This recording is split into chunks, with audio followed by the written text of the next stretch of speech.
இன்றைக்கு விசேஷமாக கசப்பை குறித்த ஒரு ஞானத்திற்காக நம்ம ஜெபிக்க போறோம்.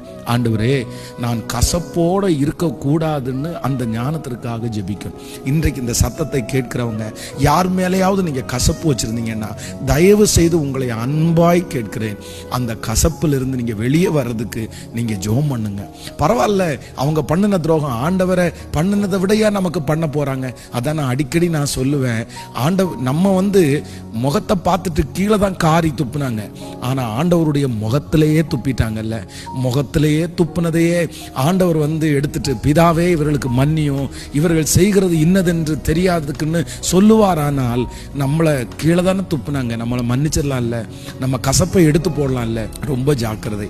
மற்றவங்க மேல நம்மளை வச்சிருக்கிற கசப்பு ஒரு நாள் நமக்கு நன்மையை உண்டு பண்ணாது. ஒருவேளை இந்த சத்தத்தை கேட்கிற நீங்க, என்ன பாஸ்டர் பண்றது, இவ்வளவு துரோகம் பண்றவனை நான் எப்படி மன்னிக்க முடியும், நான் எப்படி கசப்பு வைக்காம இருக்க முடியும்? நான் நம்புறேன், அவங்க அவ்வளோ துரோகம் பண்ணியும் கர்த்தர் உங்களை கைவிடல. கர்த்தர் ஒரு புது வழியை கொடுத்தாருல. கர்த்தர் அந்த காரியத்துல நிறைய காரியத்தை உங்களுக்கு கத்து கொடுத்தாருல. அதனால யார் மேலேயும் கசப்பு இல்லை, யார் மேலேயும் கசப்பு இல்லை.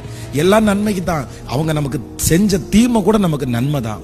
அதுல நீங்க பயப்படவே வேண்டாம். நான் உங்களுக்காக ஜெபம் பண்றேன். தகப்பனே, இன்றைக்கு இந்த சத்தத்தை கேட்கிற பிள்ளைகள் யார் மேல கசப்போடு இருக்கிறாங்களோ அந்த கசப்பிலிருந்து மன்னித்து வெளியே வருவதற்கு ஆண்டவர் ஒரு உதவியை அனுப்புகிறதற்காக ஸ்தோத்திரப்பா. நாங்க கசப்போட இருந்தா ஒன்னும் பண்ண முடியாதுன்ற ஞானத்தை கொடுத்துருங்க ஆண்டவரே.